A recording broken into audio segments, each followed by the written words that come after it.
ceux qui ne me connaissent pas, je m'appelle Eric, j'ai une boîte qui s'appelle Itris.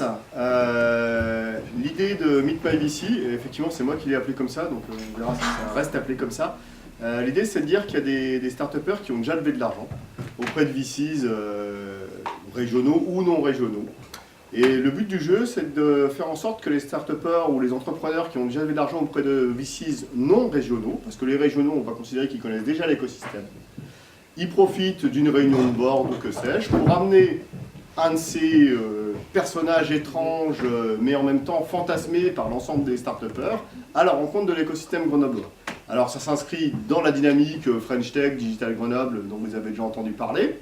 Moi aujourd'hui j'ai emmené Mathias Flatin de Ciparex. Il va vous pitcher Ciparex, du coup on va commencer directement comme ça. C'est l'investisseur qui va pitcher, c'est pas vous. Pour une fois ça change. Et le but du jeu, c'est de faire en sorte que ce type de rencontre de l'écosystème soit quelque chose qui devienne récurrent. Donc, quand vous aurez levé de l'argent auprès de VCs, si vous avez des VCs non grenoblois, non rhône-alpins, eh ben, il faut profiter d'une réunion, d'une rencontre avec eux pour les amener dans l'écosystème, venir visiter les différents lieux où l'entrepreneuriat, le numérique se passe à Grenoble. J'ai emmené Mathias chez Minalogic tout à l'heure, on continue par Cowork, on fait le tour des popotes. Et je pense que ça marchera vraiment si tout le monde s'y met. Donc c'est comme d'habitude le pouvoir de la foule qui fait qu'on arrive à servir l'ensemble de l'écosystème. Voilà, je laisse Mathias vous pitcher Ciparex donc. Bonsoir à tous, donc Mathias Flatin, moi je suis ravi d'être là déjà. Je suis basé à Paris, mais je fais un peu le tour des provinces, parce que je ne suis pas parisien déjà, et que ça me fait du bien de me prendre l'air. Et finalement, ce que je trouve à chaque fois, c'est des gens passionnés qui arrivent à vivre de ce qu'ils font souvent, ce qui est déjà génial, parce que l'indépendance, ça a un prix aussi. Je vais essayer de faire 3 minutes, j'ai déjà perdu 30 secondes, pour vous présenter Ciparex, et si vous avez des questions après, je suis à votre dispo, de préférence autour d'une bière. Donc moi je suis directeur adjoint dans l'équipe Venture Capital de Ciparex. Je ne sais pas si vous connaissez, Ciparex c'est un groupe qui est lyonnais à l'origine en fait, qui a des bureaux un peu partout en France et qui gère 1,1 milliard, alors avec une soixantaine de ses actifs sur de l'investissement dans des ETI, ce qu'on appelle le mid-cap, des boîtes qui font déjà au moins 10 millions d'euros de chiffre d'affaires. Et puis il y a une équipe un peu plus d'extraterrestres qui s'amusent à chercher des boîtes innovantes.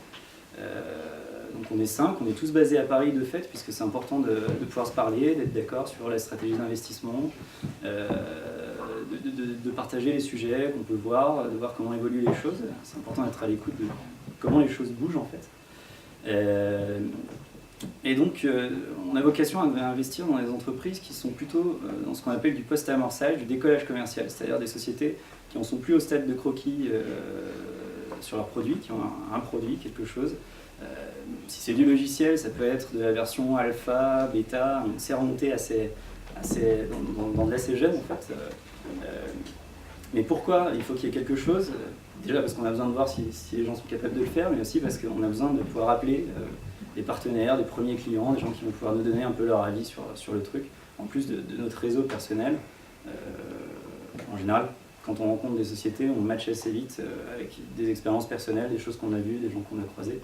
Ça permet aussi de créer de la valeur en amont de l'investissement, pendant l'investissement, ou parfois même si on ne fait pas l'investissement, c'est-à-dire qu'on n'est pas trop avare de donner des contacts.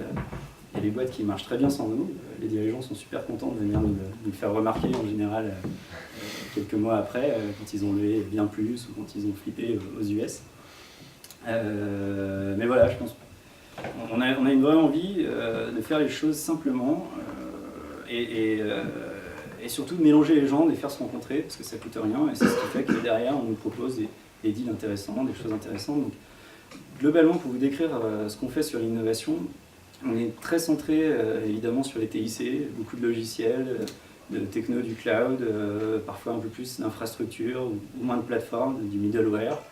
On est assez généraliste, par contre on évite quand même les sujets qui sont trop capitalistiques, ou en tout cas qui sont portés par une dimension capitalistique. On a besoin d'avoir une technologie un peu disruptive ou une innovation d'usage, en tout cas un peu nouvelle, sur laquelle s'appuyer, parce qu'on pense que c'est pas en mettant 10 millions qu'on développe une marque.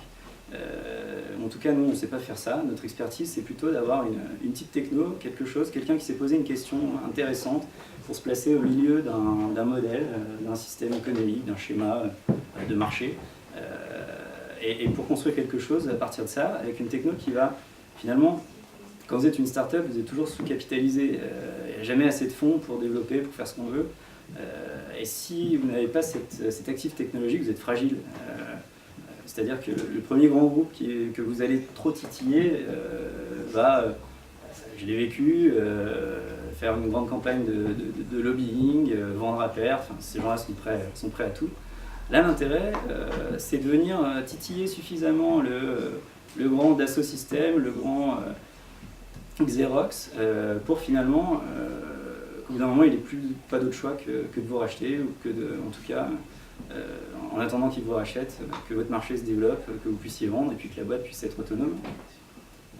Globalement, on investit sur une durée de 5 ans, c'est la contrainte, on a nos contraintes parce qu'on est un fonds d'investissement.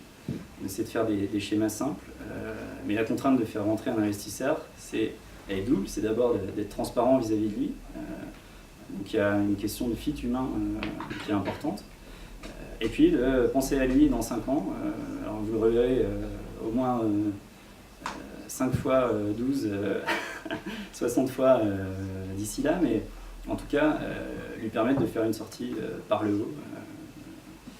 Voilà, comment on travaille. Je pense que le temps est largement écoulé, donc je ne vais pas vous raconter plus l'histoire. Mais...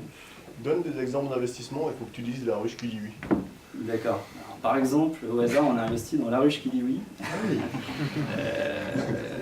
En fait, qui est une plateforme internet assez bien conçue d'ailleurs. Pour le coup, il y a une belle techno. On nous reproche souvent. On nous dit souvent, mais c'est pas du tout ce que vous faites d'habitude. On dit, bah si, il y a une plateforme avec des systèmes de paiement assez intelligents, et donc qui permet de faire des circuits courts, des petits marchés en direct producteur-client, avec ce qu'on appelle un responsable de ruche, c'est pour ça que c'est une ruche, qui est un particulier qui touche la même commission que la plateforme internet, à savoir entre 8 et 9%, sur les commissions, sur le chiffre d'affaires des marchés qu'il organise. Et ça permet tout ça à des producteurs de vivre. Il y a des exploitations qui vivent à 100% grâce à la ruche qui dit oui. C'est assez dément. Des gens perdus en Picardie qui faisaient des marchés, qui ne vendaient pas, qui étaient incapables de vivre comme ça, et des exploitations qui sont sauvées, agricoles, qui font des beaux produits. Ça permet aux clients de rencontrer le producteur, ça permet au producteur de vendre par la plateforme avant même d'avoir, s'il est maraîcher, cueilli, sorti de terre ses légumes. Donc en plus, en plus de ce modèle vertueux, il y a une dimension économique qui fait que voilà, ça permet de raccourcir les circuits, permet de court-circuiter des gens qui font des marges un peu élevées au détriment des producteurs. Et voilà, ça crée une économie nouvelle. On s'intéresse beaucoup, toujours dans cette démarche, à ces personnes qui sont capables de remettre en question des pans d'économie et de les repenser. J'ai une question pour toi, du coup, la ruche qui dit oui, au moment où vous avez mis de l'argent dedans, il faisait combien de CA? En fait, c'est très drôle parce que le gars moi, j'ai récupéré le dossier il y a quelques mois parce que le collègue qui avait fait le dossier est parti. On a une ligne aussi, on change parfois. Et il y a 3 semaines, on était dans un comité, juste avant qu'il parte. Il est parti à peu près ça. Et on parle de la ruche qui dit oui, et en fait, on parlait d'un autre sujet, on dit c'est un peu comme la ruche qui dit oui. Et le gars dit ouais mais attendez, la ruche qui dit oui, quand on est rentré dedans, moi je vous l'ai présenté, vous y avez cru tout de suite. En fait il y a eu un grand silence dans le comité d'investissement, mais réellement, il m'a dit mais tu sais Thomas de la Lande, on n'y croyait pas, on l'a fait parce que tu étais passionné par le truc, on a vraiment du mal à y croire. Alors on y croyait suffisamment parce que le principe de notre comité c'est qu'on est 5 et qu'on est 5 à décider, donc on n'y serait pas allé si on n'avait pas cru, mais on était très sceptiques.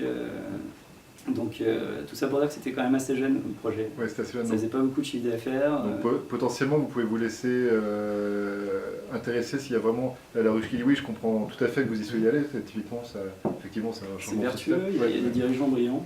Et puis il y a un business model. Ouais. Voilà. Donc non mais ça pour dire que c'est possible aussi d'arriver à un stade assez précoce en CA ou en Tout développement. à fait, ouais. La variable première c'est les gens, parce qu'on fait rien sans les gens. Et d'ailleurs, parfois, on ne va pas dans certains sujets très prometteurs et qui réussissent à cause des gens, parce qu'on n'a pas la confiance dans les gens. C'est ça avant tout, quoi. Après, la typologie de dossier, je pourrais vous l'expliquer pendant des heures. Vous ne serez jamais apte à savoir quel dossier on ferait et quel dossier on ne ferait pas, parce que même nous, on n'est pas capable de le savoir. Finalement, c'est au coup par coup. La ruche, ça nous a passionnés. Il y avait un vrai risque, c'était très jeune. Mais finalement, nous aussi, on doit être innovant. On ne doit pas rester dans notre schéma classique de dossiers habituels dans lesquels on croit et dans lesquels on a réussi.